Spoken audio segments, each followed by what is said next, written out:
ஆமென். கொலோசியருக்கு எழுதிய நிருபம் அதனுடைய 4ஆம் அதிகாரம் 12ஆம் வசனத்தோட படிங்க பாப்போம். பிரபு உங்களுக்கு வாழ்த்துதல் சொல்லுகிறான். அவன் உங்களை வாழ்த்து சொல்றான். உங்களை சேர்ந்தவனும் அவன் உங்களை சேர்ந்தவனும் கிறிஸ்துவின் ஊழியக்காரனுமாகிய இவன் நீங்கள் தேவனுக்கு சித்தமானவைகள் எல்லாம் நீங்கள் தேவனுக்கு சித்தமானவைகளில் எல்லாம் தேறினவர்களாயும் பூரண நிச்சயமுள்ளவர்களாயும் நிலை நிற்க வேண்டும் என்று ஜெபங்களில் உங்களுக்காக எப்பொழுதும் போராடுகிறான்.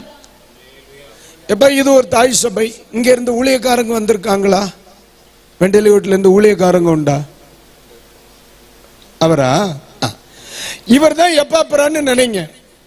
இவர் இந்த பர்டிகுலர் சர்ச்சில் இருந்து ரட்சிக்கப்பட்டு ஞானஸ்நானம் பெற்று அழைப்பை பெற்று ஊழியத்துக்கு வந்துட்டார். இப்ப அவர் யார் கூட இருக்கிறார்? பவுல் கூட இருக்கிறார். பவுல் இப்ப சாட்சி சொல்லுதார். ஏன் அவன் வெண்டலியூட்டுக்காரன் தான், என் கூட கொலைசேகரத்துல தான் இருக்கான். ஆனா எப்ப முழங்கால நின்னாலும் போராடுதான். எதுக்கு வேண்டி? ஆண்டவரே, எனக்கு தெய்வம் தந்த தாய் சபை தேவ சித்தத்தை விட்டு விலகப்படாதுன்னு. அல்லேலூயா. எதுக்கு போராட்டம்? என் பிள்ளைகள் தெய்வ சித்தத்தை விட்டு போகப்படாது. என் ஜனம் தெய்வ சித்தத்தை விட்டு நீ வந்தாச்சு இல்லையா? நீ உன்னுடைய ஊழியத்தை இல்லையா பார்க்கணும்? இல்லப்பா, சிலர் அப்படிதான். ஒரு சபையில் ஆசீர்வதிக்கப்பட்டு வெளியே போனா சபைக்கு ஓரமே நம்ம சச்சா. ஓ, வெண்டலியுடனே அங்க நீங்களா பாஸ்டர்? ஓ, வெரி நைஸ். மானங்கட்டப்ப ரட்சிக்கப்பட்ட இடம் மறந்து போகும். ஒரு காலத்தில் அரணிக்கருக்கு அடுத்த நிக்கர் இல்லாத காலத்தில் வந்திருந்து ஊழியக்காரங்க பிள்ளைகளுக்கு தலையில கை வச்சு கண்ணீரிட்டு அழுது இன்னும் வீடு சொத்து சுகம் மேன்மை எல்லாம் கிடைச்சப்போ, ஓ அந்த சென்னை ஓகே ஆமா லைட்டா ஞாபகம் வருது. லைட்டா இல்லடா, லைட்டு பிடுங்கம்மா உனக்கு ஞாபகம் வருது. அல்லேலூயா. ஆனா ஒரு சபையில் உருவாக்கப்பட்ட ஒரு பிள்ளை, சபையில சத்தியத்துக்குள்ள வந்த பிள்ளை, பரிசுத்த மனிதனாகிய பவுலோட கூடையாக்க யாத்திரை. ஆனா இருதயம் முழுவதும் தெய்வம் என்னை உருவாக்கின ஸ்தலம், தெய்வம் என்னை ரட்சித்த ஸ்தலம். எனக்காக அழுத ஒரு கூட்டம் ஜனம், எனக்காக அழுத ஒரு பரிசுத்தவான், என்னை இந்த மகிமையான இடத்தில் நிறுத்துவதற்கு என்னோடு கூட பிரயாசப்பட்ட சபை ஒரு நாளும் தெய்வ சித்தத்தை விட்டு வெளியே போய்விடக் கூடாது. விசுவாசத்தில் நிற்ப தெய்வ சித்தம் நிறைவேற்ற போராடுத. பரிசுத்தவான்கள் போராடினது ரப்பர் தோட்டத்துக்கு வேண்டியோ தென்னையில விழுந்த கரிச்ச வெளியே வர்றதுக்கு வேண்டிய அல்ல போராடினது. அல்லேலூயா. இன்னைக்கு அதுக்கு மட்டும்தான் நமக்கு நேரம். ஒட்டுக்கரை கிடைக்கட்டே, பால் கிடைக்கட்டேன்னு. ஆனா அன்னைக்கு இது ஒண்ணும் இல்ல. பரிசுத்த ஜீவிதம், சுவாச ஜீவிதம், தெய்வ சித்தம். அப்போ சில பவுல் சொல்லுகிறார், நான் போராடுனேன், காத்துக்கிடேன். என்ன செய்தேன்? போராடுனேன். இன்னைக்கு ராத்திரி ஒருவேளை உங்களை கொஞ்சம் பழைய நிலைகளுக்கும் உங்கள் நம்ம நிலைப்பாட்டுக்குள்ளுக்குள்ளே நான் கொண்டு வந்திருப்பேன் நான் நம்புறேன்.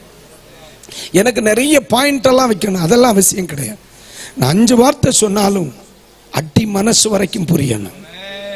சொல்றார், ஓடுனே கப்புக்கு வேண்டி, ஆனா போராடுகிறதோ இவன் அழியாத இருக்கும்படி, நான் அழியாத இருக்கும்படி, என் குடும்பம் அழியாத இருக்கும்படி.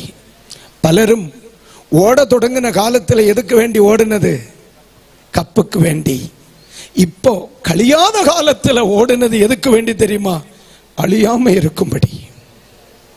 அதனாலதான் நடப்பதற்கு பலன் இல்லாது இருந்தாலும் ஆராதனையை மறக்க முடியாதது. ஆமென். நடப்பதற்கு பலன் இல்லை. இன்னும் அம்மா கோயிலுக்கு போகணுமோ?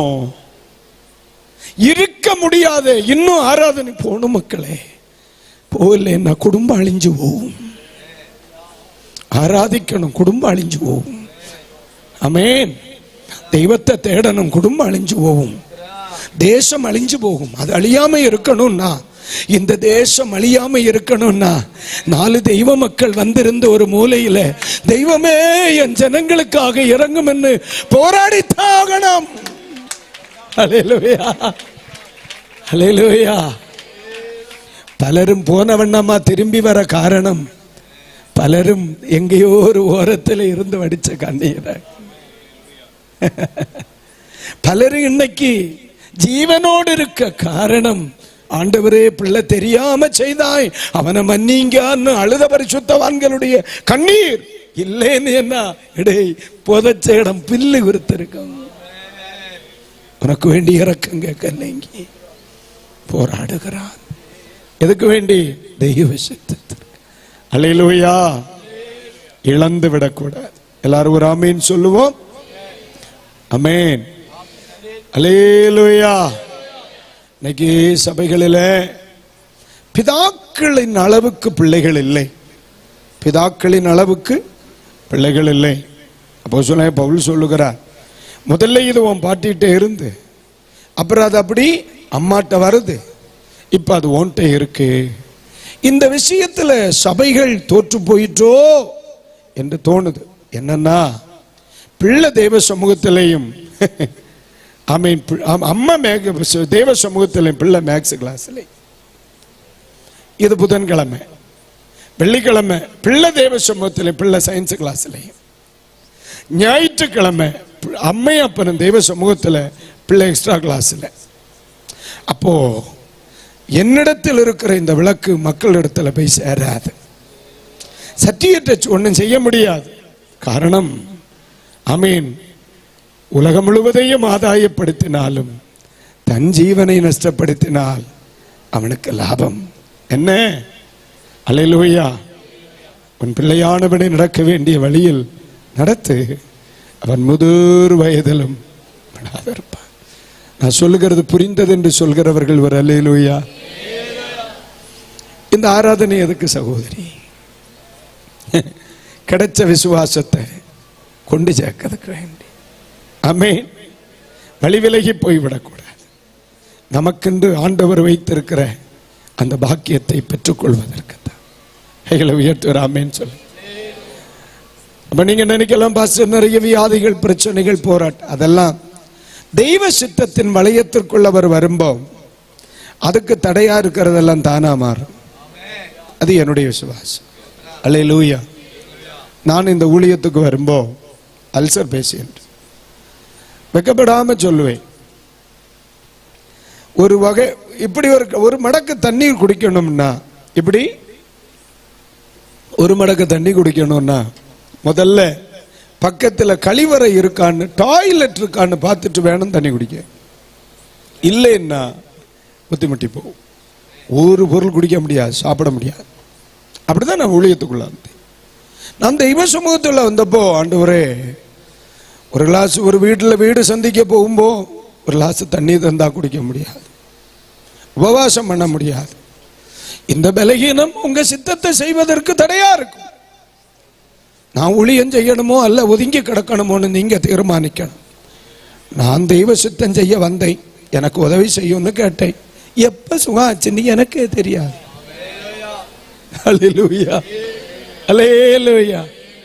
இயேசு சுகாக்கிறார். சகோதரி, நீ தெய்வ சித்தத்திற்கு வேண்டியும் விசுவாசத்திற்கு வேண்டி இறங்கி வந்தா இந்த விசுவாச பாதையில ஓடுவதற்கு செருப்பு வணங்கி செருப்பு தருவார், ஷூ வேணும்னா ஷூ தருவார், சைக்கிள் வேணும்னா சைக்கிள் தருவார், ஆகாரம் வேணும்னா ஆகாரம் தருவார்.